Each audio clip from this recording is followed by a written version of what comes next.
کہ اقرا پڑھو، اس لیے کہ اس دنیا کے اندر غالب اور حاکم وہی قوم ہوتی ہے جس کا خصوصی تعلق اقرا سے ہے۔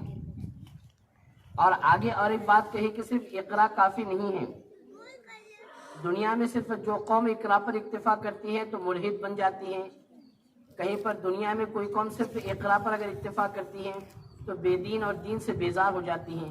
لیکن اقرا کے ساتھ وربک الاکرم کی شرط ہے کہ ہم کو دنیا میں اعلیٰ سے اعلیٰ تعلیم حاصل کرنا ہے، لیکن ایک بات یاد رکھنا ہے کہ دنیا میں اس تعلیم کا سرچشمہ جو ماخذ اور جو منبع ہے وہ صرف اور صرف اللہ رب العالمین کی ذات اقدس ہے۔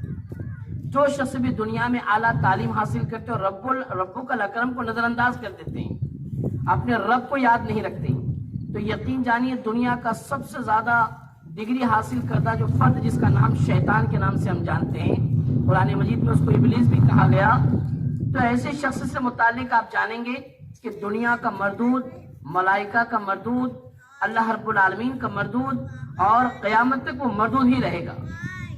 کیوں؟ اس لیے کہ ربک الاکرم کو چھوڑ دیا تھا۔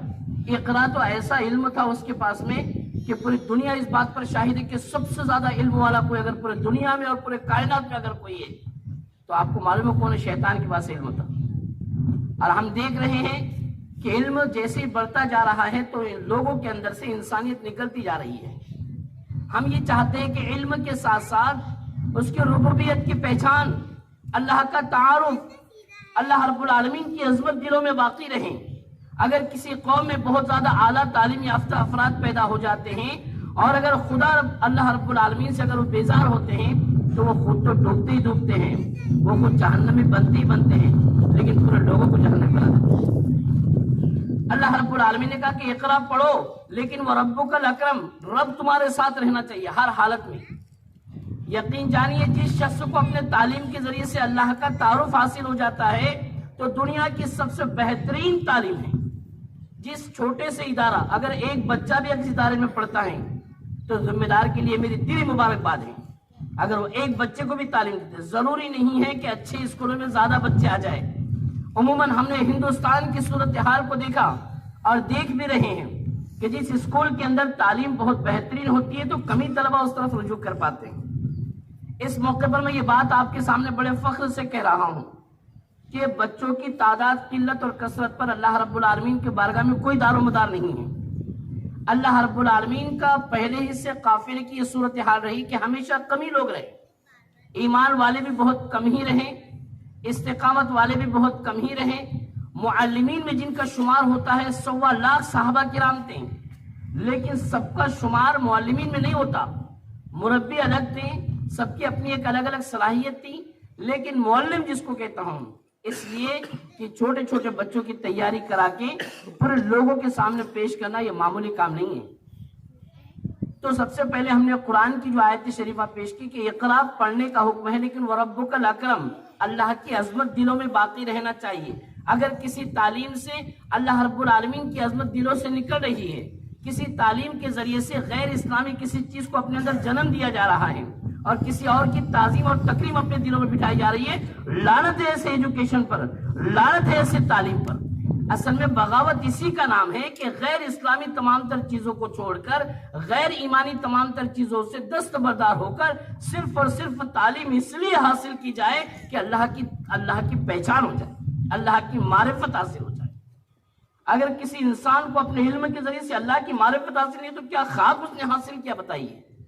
تو بنیادی چیز ہے اقرا، لیکن وربک الاکرم، جو الحمدللہ ہم اس چھوٹے سے ادارے کے اندر دیکھ رہے ہیں کہ مسلسل تعلیم کے ساتھ میں اپنے رب کا تعارف کے ساتھ میں ہم کو نظر آیا، یہ اللہ کا شکر ہے۔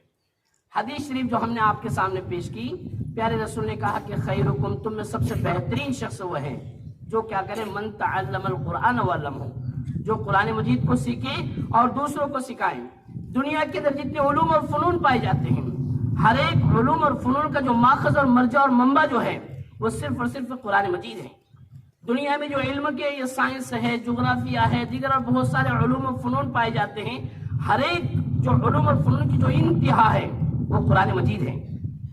ہر علم جہاں سے نکلا اور علم کے جو دھارے بہ رہے ہیں دنیا کے اندر، تو آپ جانیں گے کہ مسلمانوں میں ماضی قریب میں صرف 89 سال پہلے بھی ہمارے اندر ایسے لوگ پیدا ہوئے کہ جنہوں نے دنیا کو حیرت میں ڈال دیا تھا کہ مختصر صلاحیت لے کر ایسے اٹھیں اور ان کے پیچھے ایسا کام کیا گیا.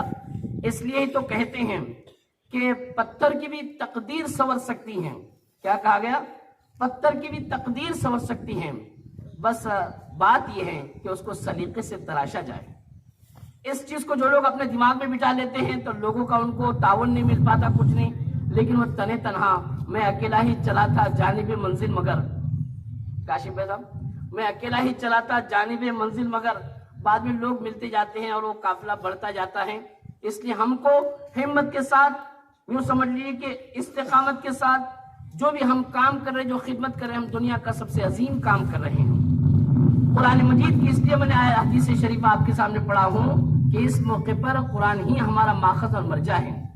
آئیے ہم سب مل کر اللہ سے دعا کرتے ہیں، پروردگار عالم اس جو چھوٹا سا جو ادارہ چل رہا ہے، اللہ تعالیٰ اس کو نظر بد سے بچائے، حاسدوں کے حسد سے اللہ محفوظ و معمون رکھیں، مزید ترقیات سے نوازیں.